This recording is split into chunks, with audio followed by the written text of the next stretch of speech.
Thanks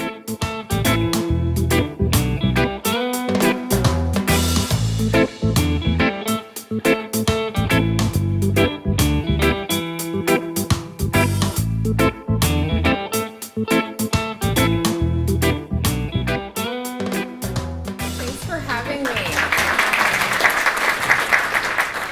I was just talking to one of the other presenters just about how cool it is that you guys are having some time to work through some of these things and put some stuff on paper, because we did not really have that at all. My first visit was in late 2009, and I went to this pot shop on this street called Broadway, where it's kind of like Pot Alley, and walked in, didn't know what I was getting into, probably super unsafe situation. They were making pizzas. The guy was sleeping on the couch. I had to kind of bang on the window, and it was me walking into a situation that I had no idea what I was in for. But a long time later, we're at a place where it's such a cool industry. Never in a million years, my background's food safety and environmental health, never in a million years did I imagine my title on my card would include the word marijuana. My husband is just like amazed that I can talk about life cycles of marijuana and what it does to people, what it looks like, the pictures. I mean, he'll be like, show him that picture you saw of that purple bud, or something like. And I'm talking about this with a kid and a baby on the way, right? So it's been a really fun journey. I kind of wanted to get an idea of who I had in the audience here. I have looked through a couple things, but who in here has been into a marijuana facility, recreationally or work? Okay. I know. So for those of you that have not been, I remember it took our agency, the people that are feet on the ground, a good 3+ years to even wrap their heads around what they were seeing in these facilities. So hopefully you guys are going to get just basic pictures of what a concentrate looks like, why people make concentrates. I tried to make this pretty easy because I remember trying to learn about this and think, oh my goodness, what is going on? So there's a lot of pictures in here. Feel free to come up closer if you want to see some pictures, but we'll kind of start and get through this. I've been with the health department for 13 years. I was an investigator, a supervisor, now the program manager. It used to just be the food safety section. Now it's the food safety and marijuana section. So that's where we are. Let's see. The Denver Department of Environmental Health has 150 employees in 5 different divisions, and you can see here that we do a broad array of things. Environmental quality, that's not my division, and then you guys might have some questions about that at the end. I can get you to the right person if you do. Community health, public health inspections, which is my division. Animal care and control in the Office of the Medical Examiner. The Division of Public Health Inspections, which is my division, is split into 2 tiers, kind of. The Healthy Families, Healthy Homes sections, and then the Food Safety and Marijuana section, which is a new title for us. We have 19 full-time investigators in my section, 1 on call, 4 supervisors, a program manager, a director, and 3 admin staff. Now, out of those 19 full-time investigators, 2 of them are full-time marijuana people. And then throughout, using the rest of our staff is where we're getting another 2 full-time employees work. They're doing just random inspections. So we have geographical districts. So an inspector may have 10 dispensaries in their district, and they're doing 10 inspections twice a year. So that's where we're getting that extra 2 FTEs. We definitely could use more. You talk about all the things on the horizon and all the things that you want to address. There's like a line list of things that we're working on prioritizing because you just can't get to it all. You can address pesticide contamination, but then we need to address solvent contamination. You just can't do it all at once with the resources that you're given at the beginning until you put the numbers on paper for budget. So Colorado marijuana policy. So up until 2000, it was illegal. In 2000, Denver, Colorado, we have medical marijuana. And in 2012 is when the fun really began. That's when the amendment passed that allowed for recreational marijuana. But it wasn't to start until 2014. So starting in 2010, we realized we gotta figure out what we're in for here, and that's when kind of our processes within these industry facilities started. State versus local regulation. There's about 1,000 marijuana businesses just in Denver. Marijuana businesses, okay, so you see MJ, it's just our acronym for marijuana. Marijuana businesses in Denver hold both local, so the Denver license that Nicole was talking about, but also a state license. That state license is through the Marijuana Enforcement Division, which is part of the Department of Revenue. So it's not part of their public health department, it's Department of Revenue. State regulations mandate things like labeling of the product, tracking of the product. So it sounds like you guys are going to have somewhat of a similar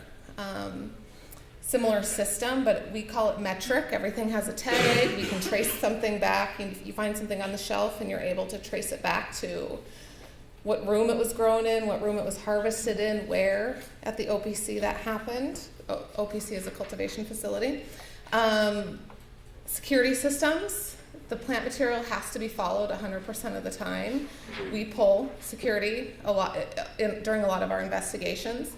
Background checks of all of the employees that are in these facilities. So you go to the Department of Revenue for a meeting with their Marijuana Enforcement Division, the front office is just packed full with people that are trying to get through this process to get a lanyard with an ID so they can work in a dispensary or a marijuana-infused facility or a grow. Everybody has a different level of licensing. So there's an ownership license. I can't remember the other names of licenses, but there's 3 or 4 different levels of licensing. So DEH involvement with marijuana operations. So within the Denver Environmental Health section, environmental quality does a lot of work. And this next slide is going to talk a little bit about what they do because this is not my forte. But the work they do is very consultative. They don't do enforcement. They make recommendations. They're helping people through these things. Odor control is a huge thing on Denver's radar right now. Every business, cultivation and marijuana-infused products manufacturer has to have an odor control plan that then, of course, has to be reviewed by us. I don't know if fire's involved in that at all.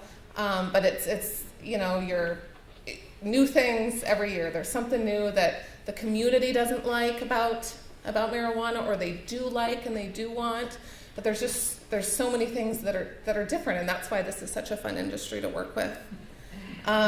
Division of Public Health Inspections, that's ours. We are the first agency in the U.S. to use our food safety regulations to regulate infused products. Other programs have some ancillary involvement. You can imagine a child care inspector going into a home where they decided to grow some pot in the basement. Problem. You can imagine a housing complaint, where the housing inspector is going in and they have some plants in their house. They have to, figure out how to deal with that. Do they need to deal with that? Is it legal? Is it illegal?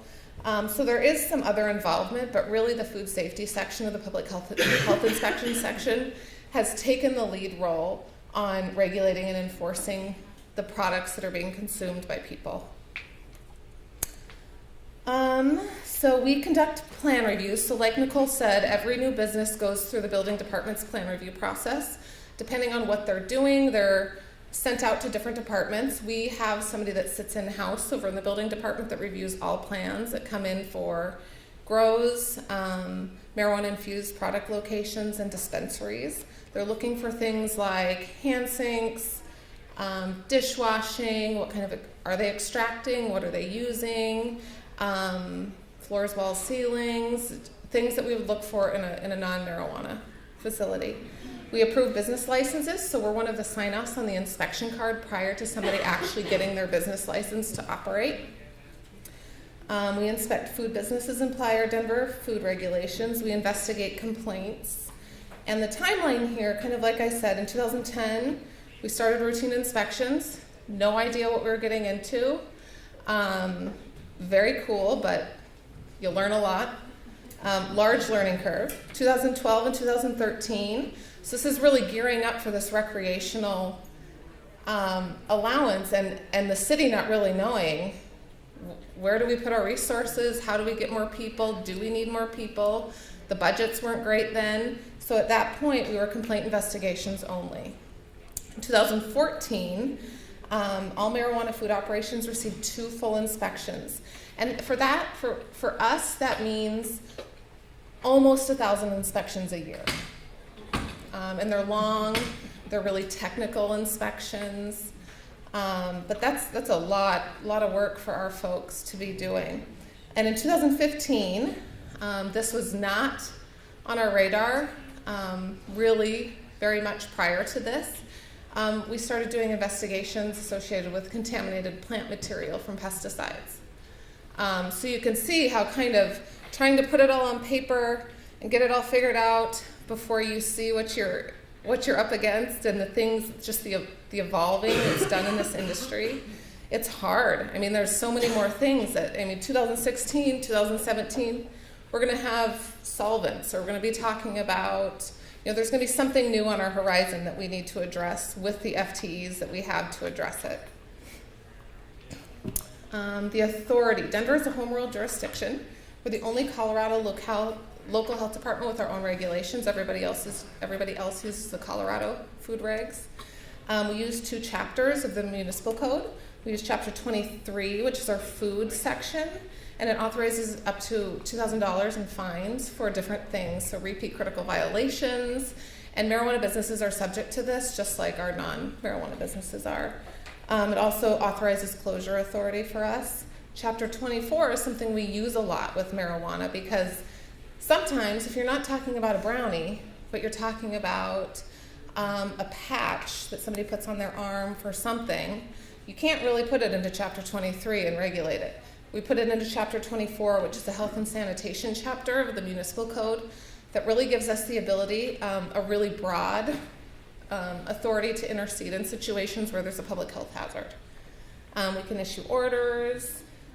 This gives us the authority to cite somebody for hindering an investigation, so not letting us in, not telling us what they need to be telling us. Marijuana products regulated by our section. This has even evolved. Infused brownies, candies, sauces, ice creams, peanut butter, honey sticks, pixie sticks, brownie mixes, anything. Anything you can think of. I was just talking, we've seen THC tampons, we've seen suppositories, we've seen inhalers, and we've seen anything that you could think of, and somebody calling us saying, hey, is this safe for me to use? And nobody else is really regulating the safety, per se, of some of these products. So we are using both Chapter 23, so the food section, and Chapter 24 in the work that we do. It looks like a candy store here on the bottom right. Some of these pictures are kind of small. So the operations we inspect retailers, so the sales outlets, dispensaries, medical and recreational ones, manufacturers, so the people that are making the extraction or making edibles or food. And then non-routine investigations are done in the cultivation facilities following complaints or referrals. The pictures you see here, the one on the left is a dispensary. The one in the middle is a piece of extraction equipment, and you can see it's just like a food facility. This guy is making THC, probably chocolate truffles or something. So our inspections cover an operation, not a license, because at one address you could have a medical license and a rec license, but we would be looking at the same thing. So we're doing one inspection per operation. The use of the food inspection forms, we use our same food inspection forms that we use for non-marijuana facilities. All investigators are involved, so all of our investigators have a geographical district, like I said, and they're responsible for the sales outlets in their areas. The infused products inspections are done by our specialized people just because they are so technical, trying to figure out extraction equipment, what the end product is, what they're going to do with it, what kind of solvent they're using. All regular policies and procedures apply, and we'd use the same enforcement, which it seemed to roll pretty smoothly for us because the guy next door at the Popeyes Chicken is getting fined for repeat critical violations, so why shouldn't the guy next door making ice cream, that's doing the same thing wrong multiple times be fined? So we use our same enforcement tools. Safety, you're going to see a bunch of safety slides throughout here. And this is something, like I said, when I went in 2010, I wasn't even thinking about this. But there are so many things that just pop into your head when you're going into these facilities. Safety due to crime. Most of these businesses work on cash. That's all they use, cash. Safes full of cash. The plants are worth money. The cash in the building. Dangerous extraction processes, exposure of investigators to odors and chemicals, exposures to different oxygen levels, like Nicole was talking about. Cords and fans. Seems so simple, but these people have fans throughout these grow facilities, and the cords are just running across, or the fans right at hair level. Those super simple safety things that you need to make sure your staff is aware of. Upset operators, we saw this for quite some time. We have a great relationship with our industry now, and we don't really see this all that often. But before, they were getting used to this. They were trying to figure this out just like we were. Precautions, so security systems, no inspection if hydrocarbon detector not present, although it may not be the most valuable test here. Face masks, Febreze, and ongoing training. So we have trainings that the city puts on for our staff members, as well as internal trainings and policies that we use for our staff. We have to be really strict with those policies. We do. We will write somebody up if they're not using the right PPE when they're in a facility, or if they go into a room that has a re-entry interval posted on the door, they're getting written up. They don't really get chances for this because we have an obligation to keep them safe in these facilities. Okay, so looks like a kitchen, right? Actually, I was looking at this morning. It looks like he's smoking a cigarette or a joint. I don't know, but he's not. He's not. I think it's his shirt. It's like a bakery. Some of them are very nice like this. Some of them look very lavish. They look like labs, like clean rooms. Some of them are people just starting, and they don't look like this. So there's a lot of things that we're running into when we go out on our visits. But marijuana-infused products manufacturing, they can be extracting and making edibles. They can be doing one or the other. It really depends. And it's no different on how we inspect. We're inspecting these all kind of the same.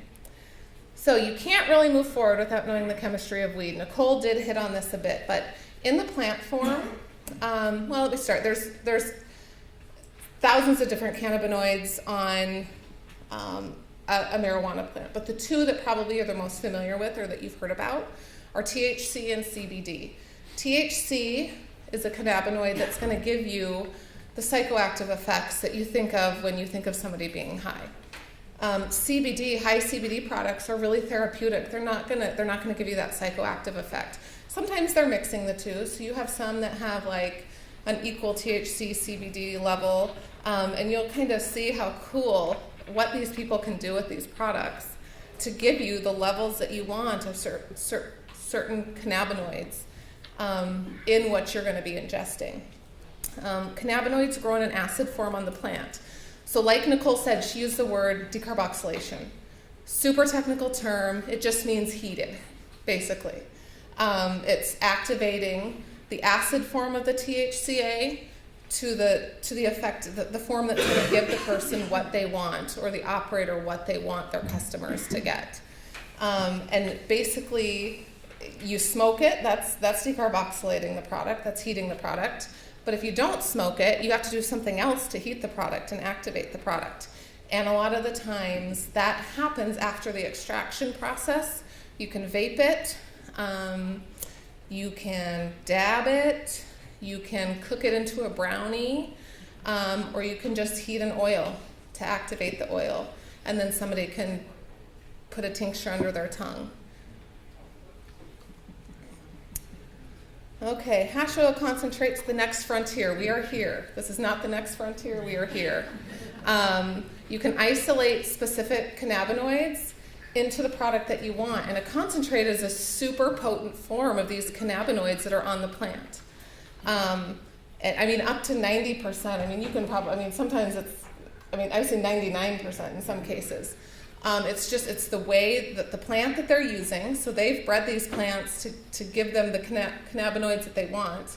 Then they extract them in a certain way, and then the further processing is really going to get them to those high potency levels, but these concentrates are potent. And so you can imagine how that's really helpful. People rub it on their skin, put it on their back if their back's sore, on their joints. They can ingest it as well, but it's definitely huge potential for medical uses. We have a couple companies actually in Colorado that produce a high CBD product for children with seizures. I'm sure you've heard of that. And it's very therapeutic. If you cut that supply off, there are children that come to Colorado for that product. Also very popular recreationally though, because these concentrates go into candies, they go into brownies, they go into juices, sodas, ice cream. So smoking, ingestion, vaporization, and topical is really how this stuff is going to get to you. All right, so you can see there's lots of different names, there's lots of different physical properties, textures, and it's really all dependent on the plant that they're using, the extraction method that they're using, and the further processing. The colors, the wax here is just like you'd see. It's a waxy, it breaks apart. The shatter is hard like a hard candy. So you can imagine sending your folks into these facilities and seeing these just in a container, you'd be like, oh my gosh, what's that called? And you do a lot of that. You do a lot of, you got to tell me what this is and how we got here. But there's, so many more than this. You can see the hash oils. Different colors, different consistencies. Some of them are pouring it through a filter. Some of them are not. Some of them are heating it. That's a glass jar. We do see that a lot. Some of them aren't homogeneous. See that one at the bottom right there? So it's a science. There's a lot of scientists that work in the field. They don't love to tell you how they do things because they want to do it different than the guy next door. So it's a lot of questioning and very cool though. Hash oil extractions, I'm not going to spend a ton of time on this because Nicole did. It's basically the process of extracting the cannabinoids that people want from the plant into a really potent form, so the up to 90%. And we typically, we group them in two sections, non-hydrocarbon and hydrocarbon. The non-hydrocarbon seem to be a little more easier for people to do, but they're not getting the highest potency. The hydrocarbon, they're getting really high potent products out of it. Cold water filtration, I'll show you some pictures, is as simple as putting plant material, ice water into a bag called a bubble bag, agitating it. The cannabinoids are falling off of the plant material, and you're getting bubble hash.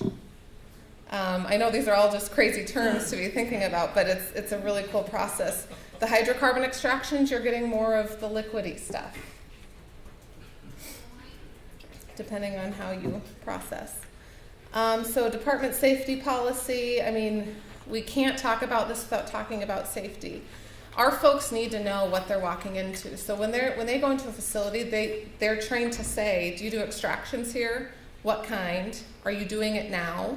Do you have a hydrocarbon detector? Is it on? If it's not on and they don't have one, we're out calling the fire department. Inspection done, no matter what they're doing. The system should be closed looped, and Nicole mentioned this as well. Basically what that means is they're recapturing all of the solvent, so the volatile chemical isn't out in the air. And there is some incentive, and Hezekiah can maybe speak to this if he knows, but there is definitely some incentive, and we've heard this from people, that if they don't recapture, they can run more batches more quickly. And more batches means more money. And so it takes time to recapture that solvent, and sometimes they don't want to do it. So you can imagine you could be walking into a really scary situation and you don't even know. Okay, closed loop butane. I won't go through this, but this really is getting you these two end products. It's freezing the cells, making them come off of the plant and drain down into a cylinder of some sort. Like I said, cold water just agitates them off. Butane freezes and kind of burst the cells. Alcohol, if you use alcohol as a solvent, it's going to dissolve the cannabinoids off of the plant. Approved extraction equipment, these are pictures that all of our folks have taken. And a long time ago. The bubble bags are kind of what I was talking about. They'll put that in a clothes washing machine in some situations to do the agitation for them. Propane, that's a vacuum pump. Approved extraction equipment, here's just some more examples. Confusing. If you're not a fire person or somebody that knows a ton about mechanical things, you're looking at this saying, what is going on in here? And you have to have them kind of walk you through the process. We don't see a lot of unapproved equipment now, but we did in the beginning. Some of the red flags our folks know to look for are PVC pipe, nylons, lots of little butane canisters. I don't know if this is one of Fire's pictures or one of ours, but we have seen this in facilities where they take the PVC pipe, they put the nylon on the bottom, they shove material into it, and they pop the butane on top to run it through, and they get their nice hash oil at the bottom, but the butane's out in the air now. So, unapproved. This is a clothes washing machine that actually was involved in a recall. This guy was making pixie sticks and brownie mixes, like you would buy at the store that has the dry mix and the wet mix, out of the bubble hash, the end product from this. Top picture, that whole water line is full of mold. I think this is where the softener goes, isn't cleaned. I mean, you can imagine the equipment we're running into. Nothing's approved for manufacturing marijuana products, and you have to evaluate it and do your best. This piece of equipment was, they had to take it off site, and there are companies now working through making bubble hash machines that are cleanable, easy to take apart, and don't have these concerns. So safety concerns associated with hash oil, the extraction process, we talked about this, can be dangerous. Solvent residuals in product can be ingested. This is something we haven't really even gotten to yet, the solvent piece. The Marijuana Enforcement Division, so the Department of Revenue, in their rules, there has to be some sampling excuse me, for microbials, solvent residual, there's some pesticide testing, and I'm forgetting something, potency. But it's up to the operator to provide those samples, and there have been cases, we've been in facilities and my inspectors have been told, oh, this is our locker of the stuff we send in for testing, right? It's not the stuff that they're actually working on. Because this industry, and Hezekiah may speak to this a bit as well, they are willing to take some gambles. You have a ton of great players, but you have players that, you know, if they came back with a huge batch of product that had high solvent residual in it, I mean, they could do some processing, but they're not going to get passed in the metric system. So they either throw it away, millions of dollars probably, or they say, we'll see where we can get with it. And that's kind of what we've learned from working through the pesticide issue is you take a room full of plants, and your grower's decision and him getting a bonus is based off of how much money and how many plants you're harvesting. If you have a spider mite problem, you're going to either cut them all down and start over, or you're going to use a pesticide that's not approved for use indoors and take that risk. So just, there has to be some oversight, there has to be inspections, there probably has to be some enforcement to make sure that we get this industry, or you have a fair assessment of this industry like you do other industries. But again, our industry has come so far in Denver. It's not quite the wild, wild west like it was before. And extractions and infusions, I cut out a bunch of stuff here because this may not be quite as meaningful to you all. But early on, probably in 2014 or 15, we started thinking, well, if you're infusing a plant that grows in the ground into an oil, would there be a concern for CBOT, just like there is with, in the food world, garlic and oil? You put that into an anaerobic environment. Is there a concern? Probably. And so we have addressed many products for shelf stability based off of this risk our department has. You know, so people, there are critical limits. There's critical limits for CBOT, not for CBOT when it's associated with a marijuana product.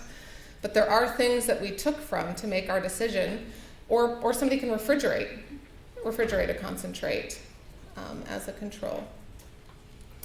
Personal protective equipment, there's things that are required. There's things that all of our inspectors have bags in their cars of, and they will use them if they feel like they need them. Grow facilities. This is probably a pretty small one. Nicole showed you a very large one. The plants are really close together. It's humid in those rooms because they're watering them. There's a lot of elements to indoor growing that are very different from outdoor growing. The cons of indoor growing are just that. Indoor growing, things are close together. The pests just move from side to side. There's no weather. There's not a season to kill the pests. There's not wind or rain to move them around. They're all just kind of in this tight space. And Nicole's not kidding you. Sometimes there's 3 or 4 rows of plants on top of each other with their own lighting and water systems in these places. So just if you start to get a powdery mildew problem or a spider mite problem, it's not going away with something pretty strong, without something pretty strong. The benefits are, though, you can control the environment to get many more harvests. We have people that get 6 plus harvests a year because they can control the light that they're getting, the CO2, the nutrients. And so that, I would say that's probably the biggest benefit of growing indoors. Marijuana life cycle. All starts with the mother plants. These are their babies. They've bred them to be exactly what they want to be, that they produce the cannabinoids that they want. And to clone one of those, you cut the leaf off. I remember asking a guy, so you're just telling me if I went like this and you just implanted me, I would be that plant? And they were like, yeah, that's what cloning is. So, I mean, that's really what cloning is. And they're only cloning female plants, hopefully. The vegetative state is really where they're growing. They can provide so many nutrients, light, water to these plants. They can grow up to 1 inch a day. 18 to 24 hours of lightness is what's required to keep these plants in the veg stage. And they're just trying to make them grow up with lots of leaves, big bushy plants. And then they can induce the flowering stage by decreasing the light. So they have to have 12 hours of uninterrupted light, about 12 hours of uninterrupted light, to start this flowering stage where you're getting the big buds on these plants. Indoors, the vegetative stage can be 2 to 4 weeks. Outdoors, I think it's, much longer? Yeah. 4 months? No? 90 days to 180 days. Yeah. So these are, we go very quickly through these in Colorado. Harvesting, they're just cutting at the bottom. Trimming, so trim is really just the leaves, not the flower. So the word trimming means they're just cutting off the pieces that aren't the flower. And then drying and curing of these plants. Grow inspection safety. So we're checking re-entry intervals on doors. So if they've sprayed something or used something in that room that has a re-entry interval, we do not go in there. If it's during an investigation, we will tell them they cannot go in there until we come back. Only 1 grow per day, and that really is because we don't want to take spider mites or powdery mildew from 1 grow to another grow. And that was something we didn't learn until a grower called us out and was like, you ain't coming in here if you were in 3 other places today. So just things that you're going to learn as you're in these places. I think the fire department in cases has been asked to shower and tie back up, haven't they? They've asked for a lot of things. Yeah, spray them off. But if they are going to go into multiple grows, they have Tyvek suits, second pair of clothing. But we really try to stay away from that just for a liability standpoint. Check the CO2 monitor and take citywide marijuana courses. I think some of our investigators are actually in the videos for these courses, and that may be something we can share, the citywide stuff. Pesticide contamination. So at the bottom, actually, this is just the coolest picture ever. These are some plants that were put on hold because of they were tested as contaminated, and they let them die. So they weren't doing anything to them. These spider mites, what they do is they form webs over like the entire plant. It's super cool to see. And so there was a lot of that. This was before a destruction, and they were just, our investigators are like, we should be wearing a suit or something so they don't get in our hair, but they're really only interested on the plants, okay? They're not gonna really get on you guys.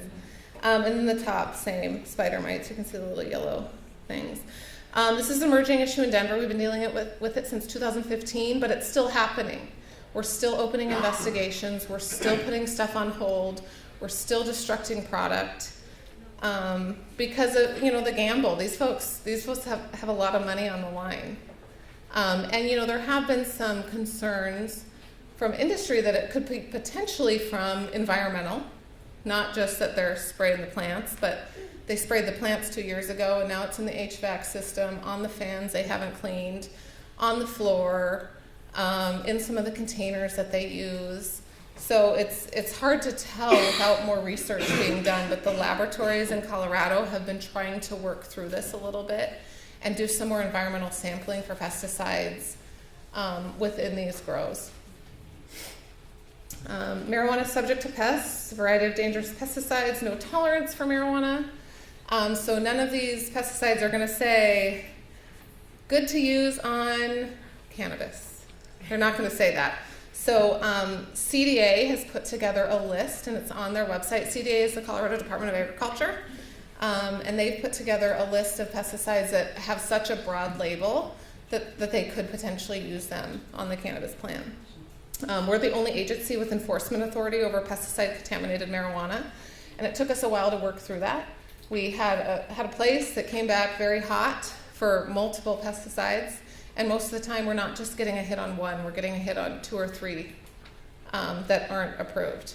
So, and we had to decide as a city, and also the Marijuana Enforcement Division, what to do with these plants. Do you let them go to commerce?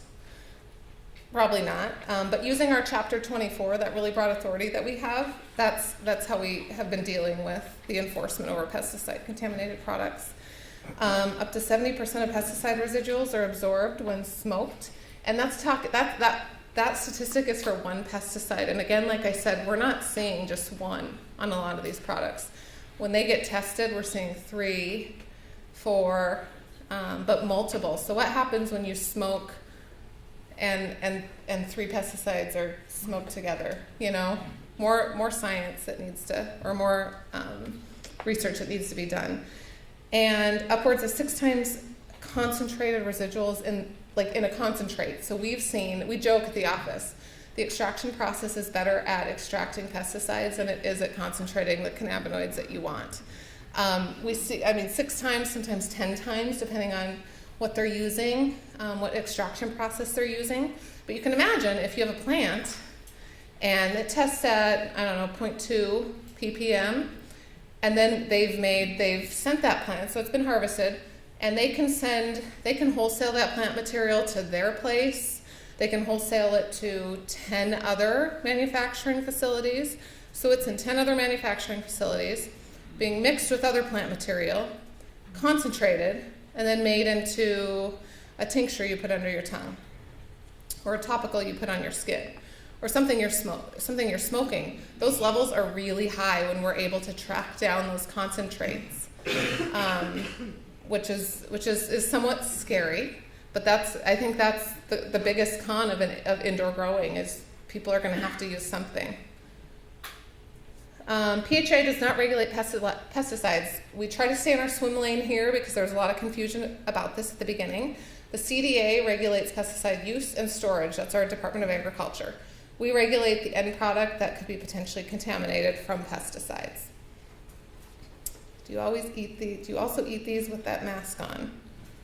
Yes. This is our information about the Colorado Department of Agriculture. If you get on this link, I can share it with you as well, or if you just Google it, it's going to give the updated list of what they allow to be used on the cannabis plant.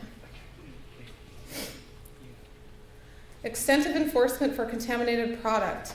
Up to date, we've done 83 pesticide investigations. These typically can be drawn out 6 to 8 weeks, multiple visits. Each visit requires 2 investigators. So you can imagine the time strain that's involved with these visits. Holds have been issued on product while verification is done through testing. So some companies, some infused products manufacturers will receive plant material from people, and they'll do their own screening of that plant material. They'll send it off to the labs in Colorado, screen it for potency, or probably not potency, screen it for microbials and pesticides, and if it comes back hot, they'll send it back and say, I don't want this. But a lot of people don't do that testing, but if they are doing that testing and we get wind of those test results, that's where these holds then happen. So if we have any sort of evidence that the plant material could be contaminated, products are put on hold. It's referred to the Colorado Department of Agriculture, and they come in and do some testing. The business can also work through another lab if they want to do a second round of testing to figure out really what we're talking about with the scope and the time frame. We've done 32 recalls, and most of the time those recalls also have consumer advisories that go out to our media contacts to let the people know, a consumer know that if you have this on your shelf at home, you really need to throw it away or send it back. They can't send it back. They can go in, show them the product, and get money back or get new product for it. And products disposed of 2016, these numbers are pretty big. 9,000 live plants, 40,000 grams of concentrates, 51 units of infused products. That's like 51 gummy bears or chocolate candies, and that's all based on contaminated plant material that was used to make that product. This is what one of our press releases looks like.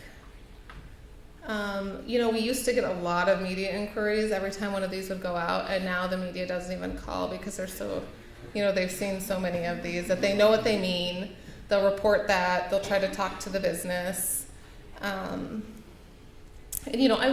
I will say, a lot of the times when this stuff happens, this where we're going in and having to destruct a whole grow, the owner is the owner. He's not there every day, and a lot of the times they say the rogue grower. So somebody who wanted their bonus, or the owner doesn't always know. So you sometimes feel bad putting somebody's name out in a press release when the owner is in complete shock that this happened, because he's really involved in the money and the business end of things, not where this stuff is happening within their grow. And then our cross-department model, close interagency collaboration, monthly inspector work group meetings, monthly policy meetings. These are all the partner agencies within the city. I think each one of these agencies has specific people that deal just with marijuana. And then meetings with our state partner agencies like the Colorado Department of Agriculture, the Marijuana Enforcement Division. And you can see here, the Colorado Department of Public Health and Environment is like the state health department in Colorado.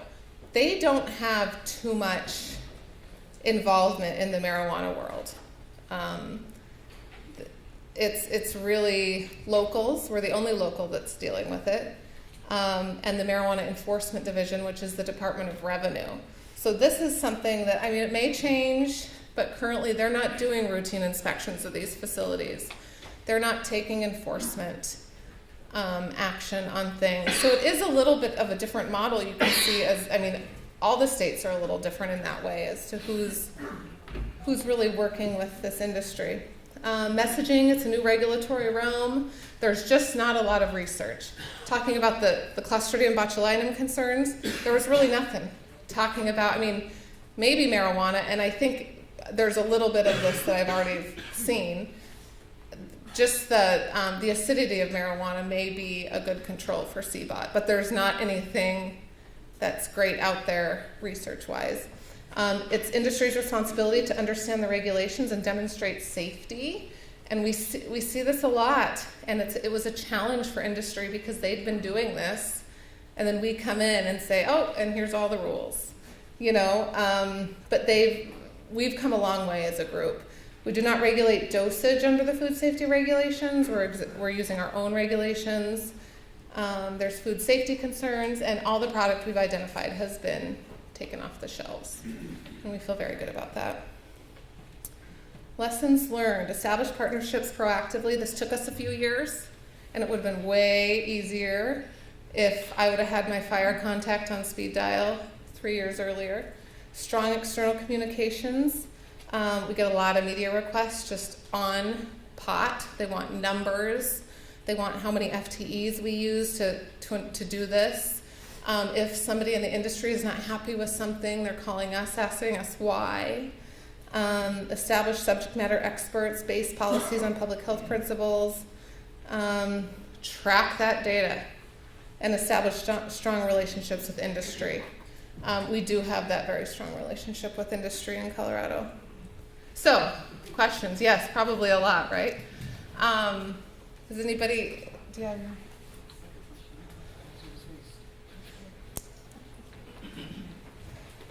And if I can't answer a question, I'll get you to the person that can answer it for you. Hi, thank you. Hemp industry? Yep. How much of a hemp industry going on in Colorado? We have a huge hemp industry in Colorado, and it is actually coming to a head very currently, like this week. The rules, you cannot extract a hemp plant in a licensed marijuana facility. And so you can see, but you can sell. You can sell those products. So there are a lot of hemp products out there, or high CBD products out there on the market that they're on the market, but they're unregulated. There's no health agency or entity that really regulates the manufacturing. So after the growing piece, there's somebody, the CDA does that, the Department of Agriculture does that. But after they're cut, there's not really anybody. I think the FDA will register these businesses as a dietary supplement based on there's some things that they would have to do. But we currently are working through this because we don't want to exclude the therapeutic part of this world.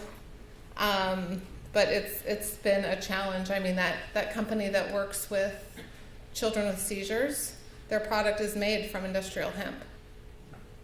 And it's tagged as a dietary supplement. But yes, it's on the horizon.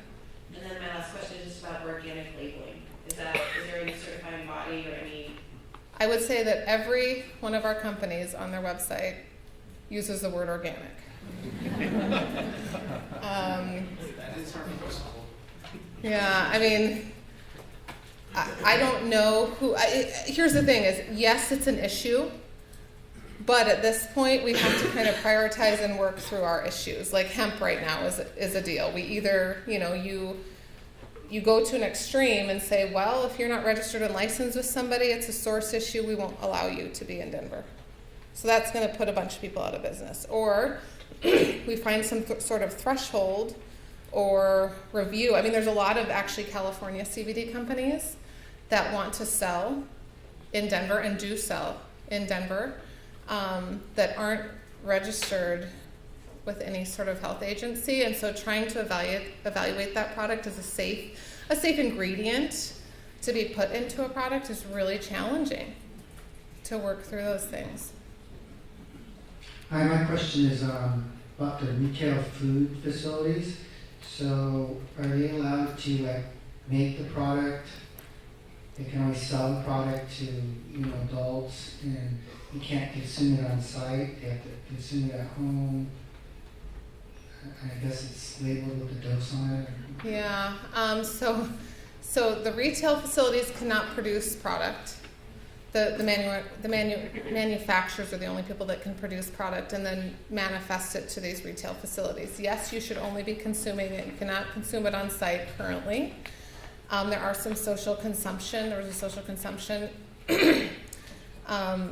initiative on the ballot that did pass, and we're working through that as a city. But it's still probably going to look a little different maybe than people think.